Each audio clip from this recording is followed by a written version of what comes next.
Kia ora, g'day, welcome back here with part 4 of my reaction to Mr. Sam Bamford, host of the Two Worlds Collide podcast, with his guest, Scott Jones. So let's jump back in. They seem to have just dodged this nicely, haven't they? Yeah. They didn't know. They weren't aware that the people that they were going out and telling us to shoot and kill counts were a metric for success. So it would be a mission failed and it did happen a lot, where you came back and old mate got away. He wasn't there. It happened to me several times. And it was mission success if you killed that individual. And that could be from your bullet, from your gun, or it could be from a drone dropping a hellfire onto that individual. At all times, he was taking a direct part in hostility, so he was targetable. Yeah. So can the Australian Defence Force, can Special Operations soldiers, all the coalition soldiers, kill an unarmed person, an unarmed civilian? Yes. Yes, they can, legally. And if you have a problem with that, you need to address that to the government of the day. And that was all governments. So he gives a really good description, eh? And for those that might be wondering, but he's just said, can you kill an unarmed civilian? He stated earlier, I forget which reaction it was in, it might have been in part 3, the one before this, where he's talking about that the Taliban, Al-Qaeda, Taliban, whatever they want to call themselves, they didn't have a uniform. They weren't recognized as a military. So he said, people are talking about civilians getting killed. Well, the Taliban and Al-Qaeda, all these terrorist insurgents, they were all technically civilians.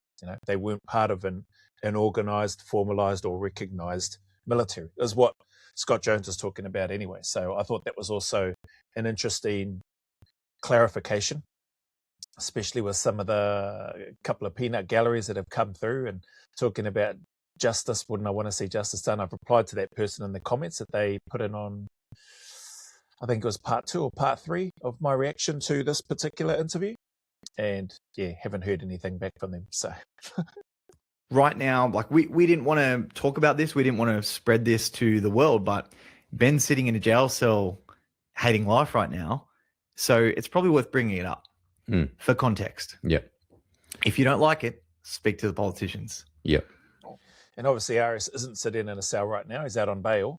But at the time of this interview between these two men, that was the case. And so he raises a great point. If we've got an issue with it, or if we want to find out what the details of that particular ROE is or was, hit up the government, hit up the leaders of the ADF. Mind you, they'll probably stonewall it and not give anything, which wouldn't be surprising. But obviously there's information out there, and Scott Jones has said himself, you can Google it and search it up. Yeah. Good. All right. Now, should we jump onto the witnesses now? Yeah, sure. All right. So my best friends. Yeah. All right. So because you've been very, very close to the entirety of the situation, you've helped during the defamation trial on Ben's side.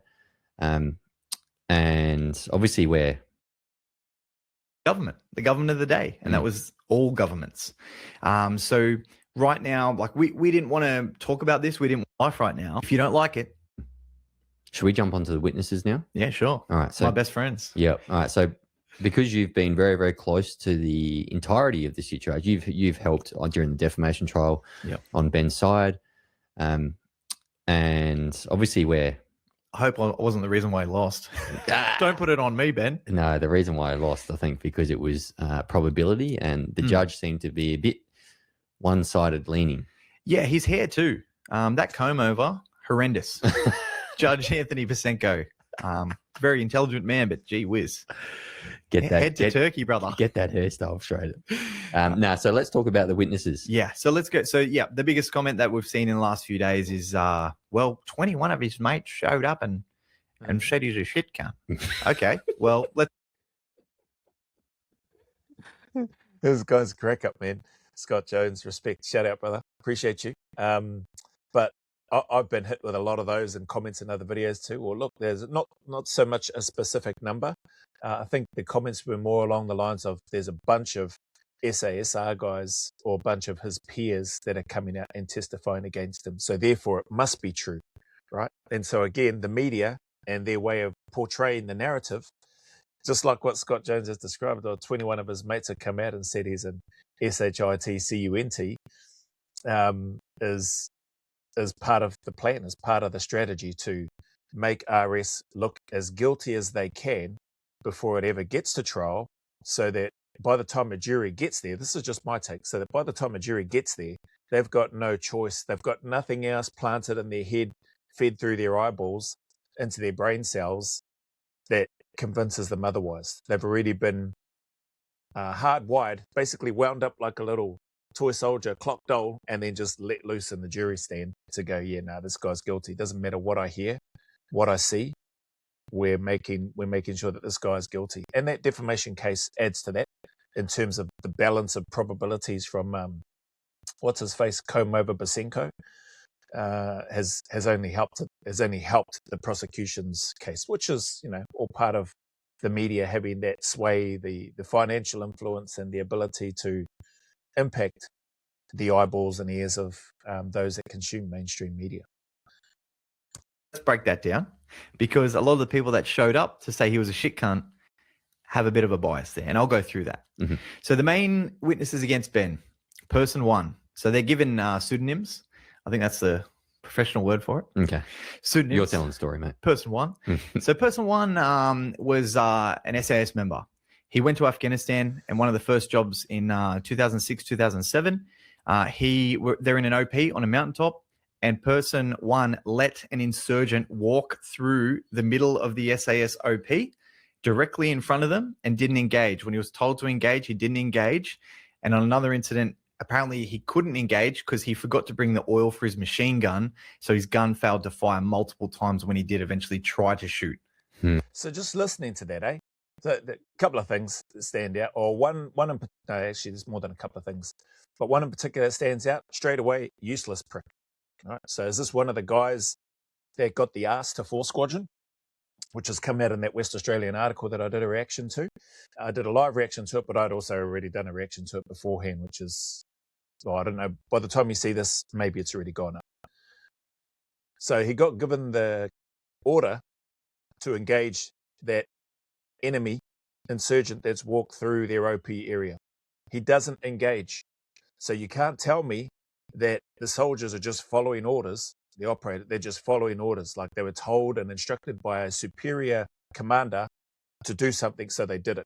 I.e., the claim that RS had told junior soldiers to kill an unarmed prisoner. Well, this guy didn't bloody listen, did he?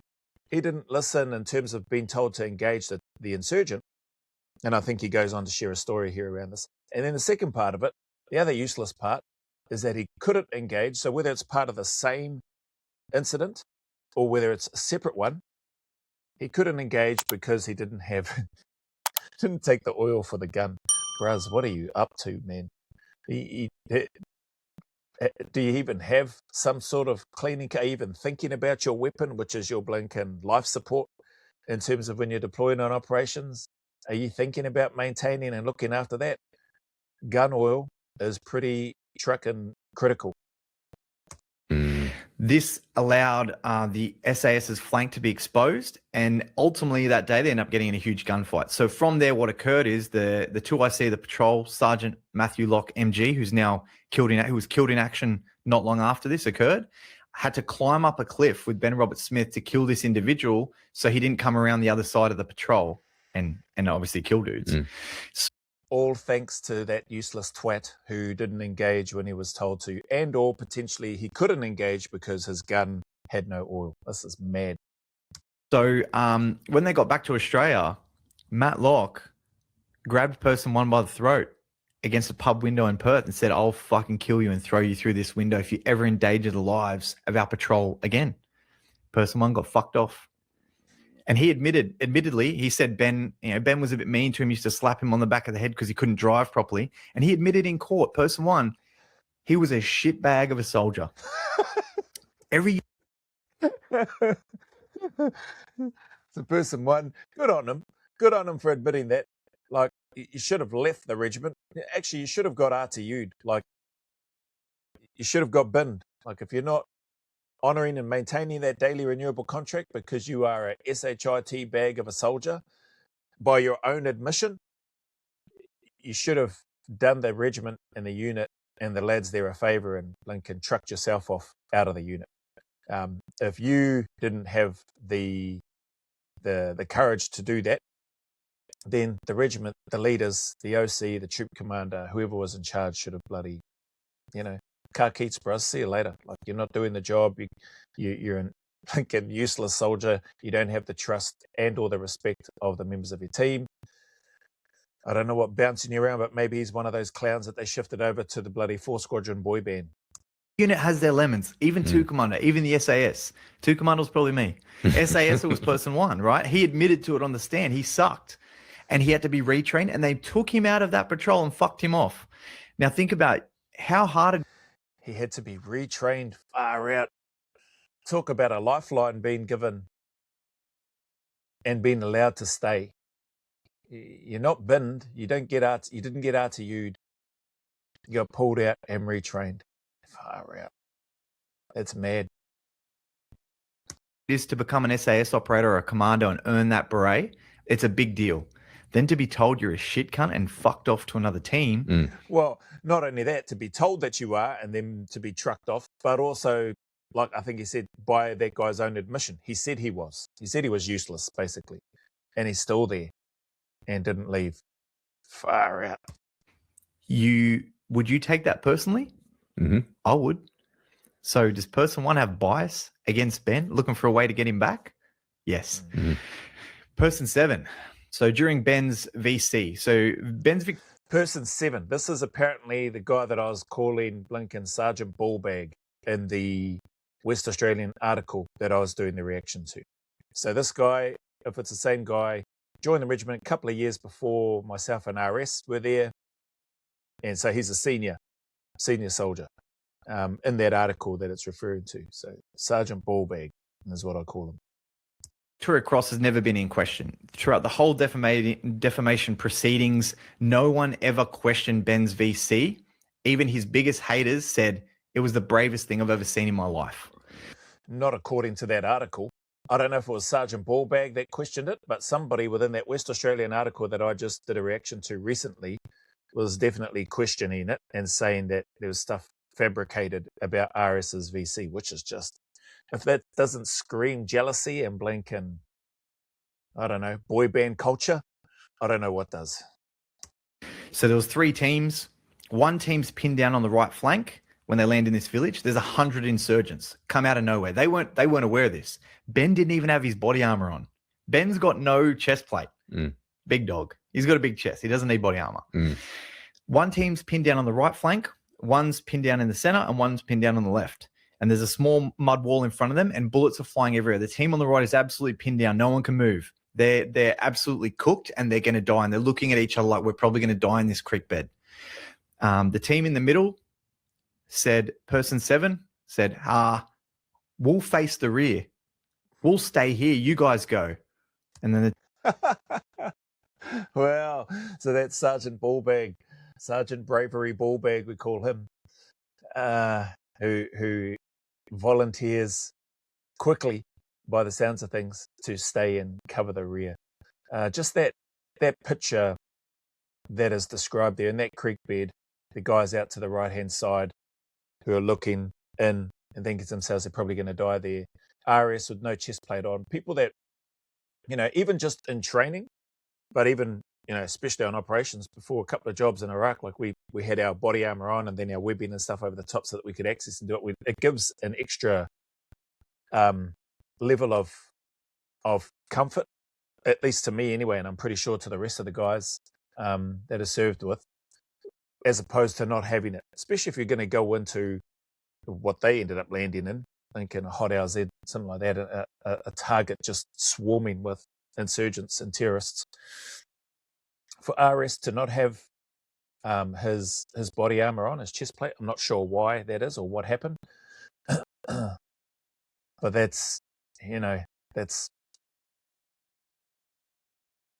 that would have obviously wasn't a predominant thought in his head, right? Because there's just too much going on. And I think from his interview, he said he was looking around, just seeing his mates get ripped up, and he thought to himself, I'm not going to just lie here and watch my mates die.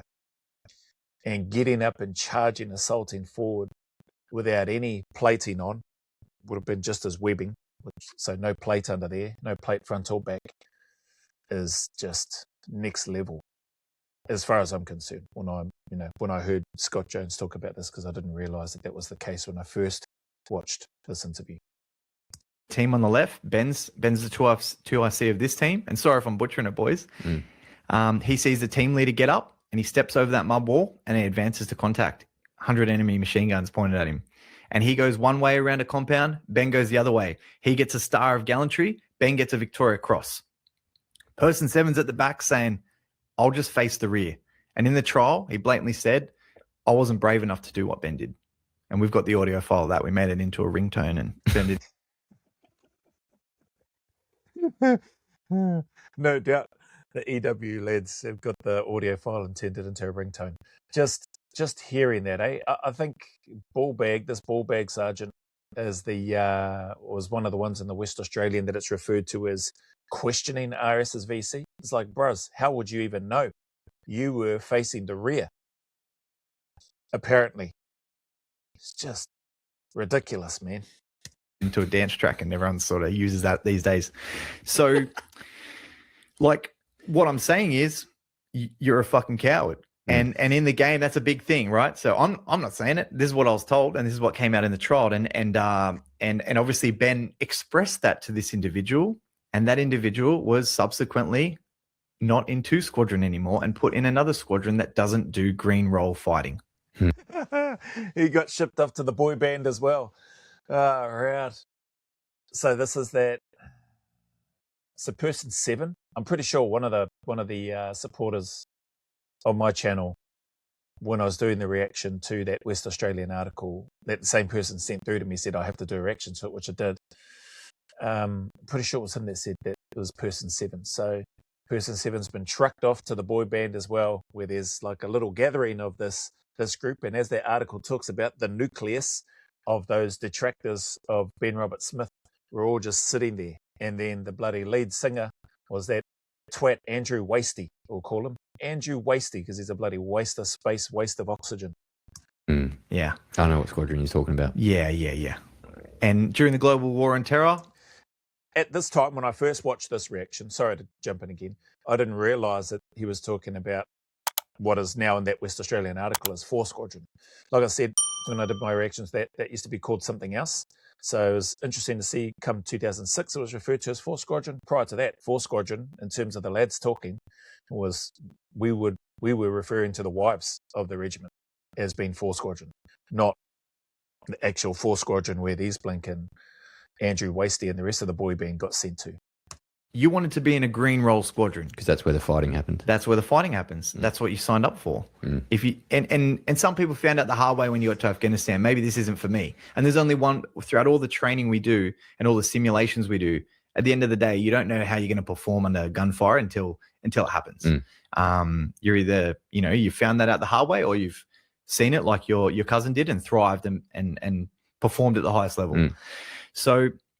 Person 7, then 2 years later, on a subsequent deployment, they went back to TZAC. They went back to the same village. And the only thing that was different in the village was there's 100 graves there on the southern side of the village now. Yeah. There's no one there. Because Ben and the other dude killed 100 people. They killed 100 people. And the weapons cache photos from that day are phenomenal. And no one denies what Ben did was phenomenal. But Person 7... instead of pulling security and doing his job in that village that day in 2012, 2 years later. Was he stepping out the meters Ben had to run? He was stepping out the meters. Why would he step out the meters that Ben had to run from open fire? He's still upset that 2 years prior, Ben called him a coward for not assaulting with him. So he was stepping out. He was saying, the machine gun, you said in your VC citation, you ran 50 meters through open fire. Well, it was actually 42. I paced it out. Really? Maybe that's why that West Australian talks about this twat, Sergeant Ballbag, disputing the citation or saying that there were fabrications in the Victoria Cross citation. Listen to this guy.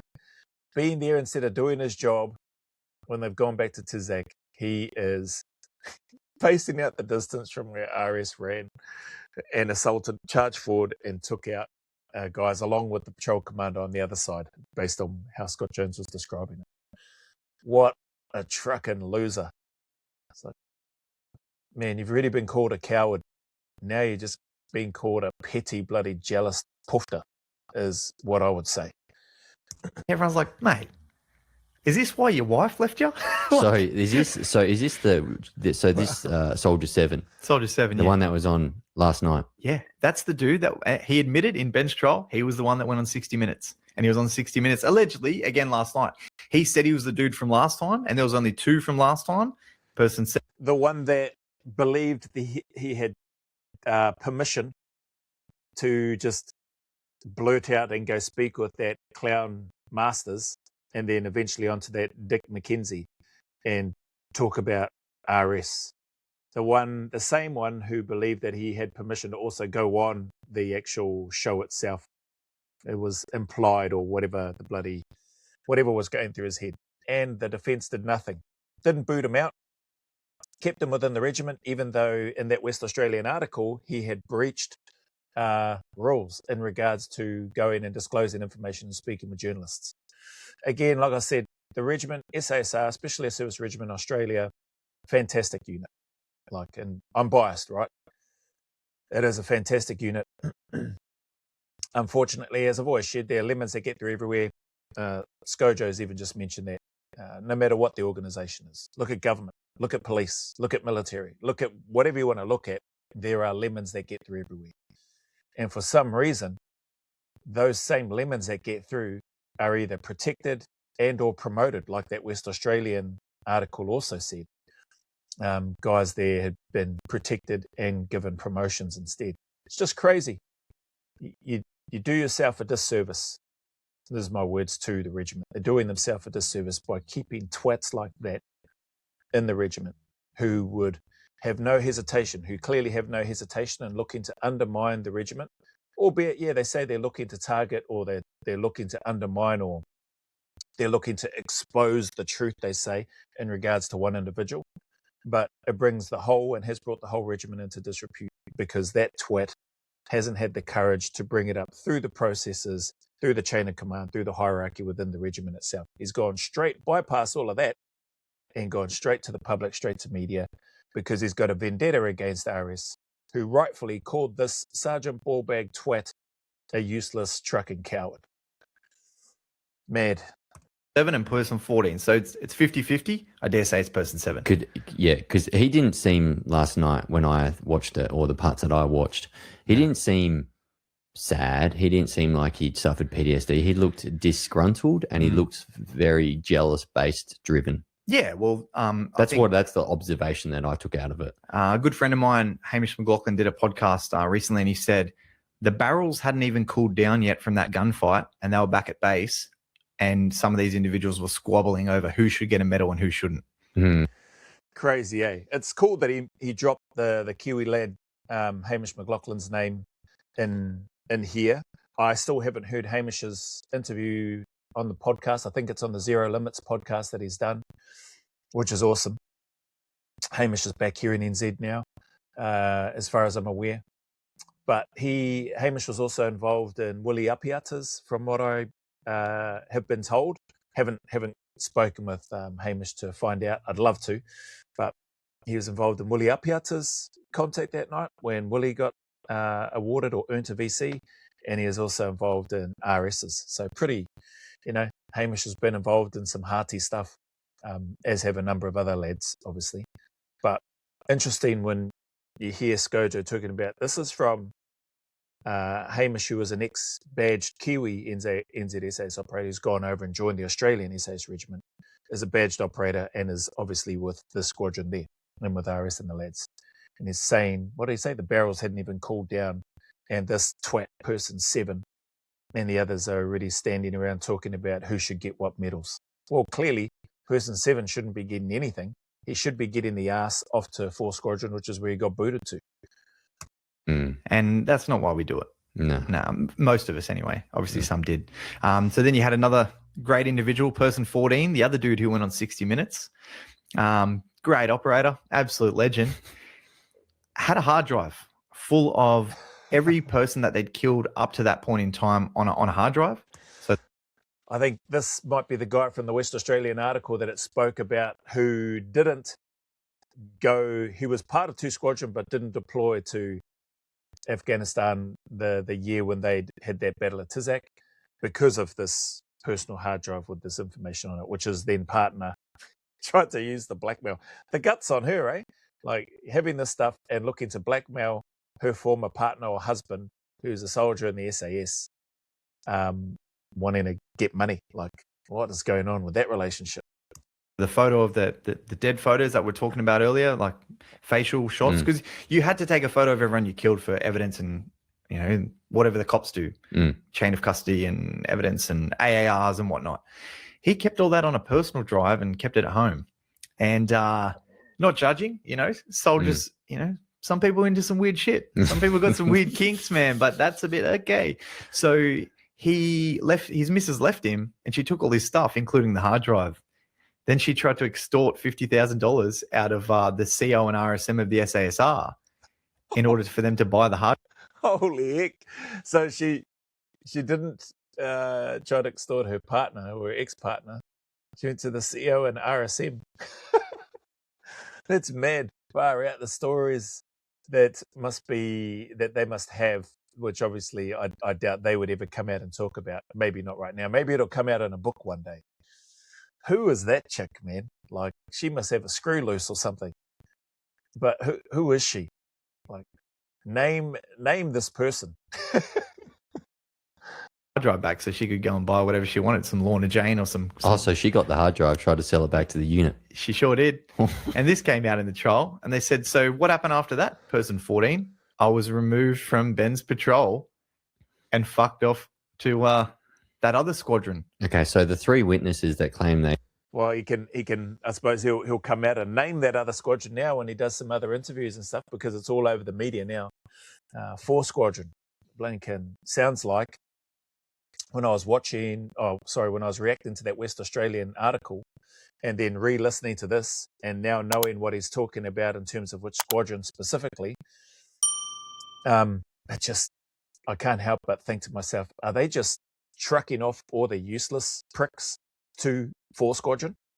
Is that what they're doing? Just going, oh, you can't do green roll stuff in the Sabre Squadron. We're trucking you off to this other unit here as part of the regiment.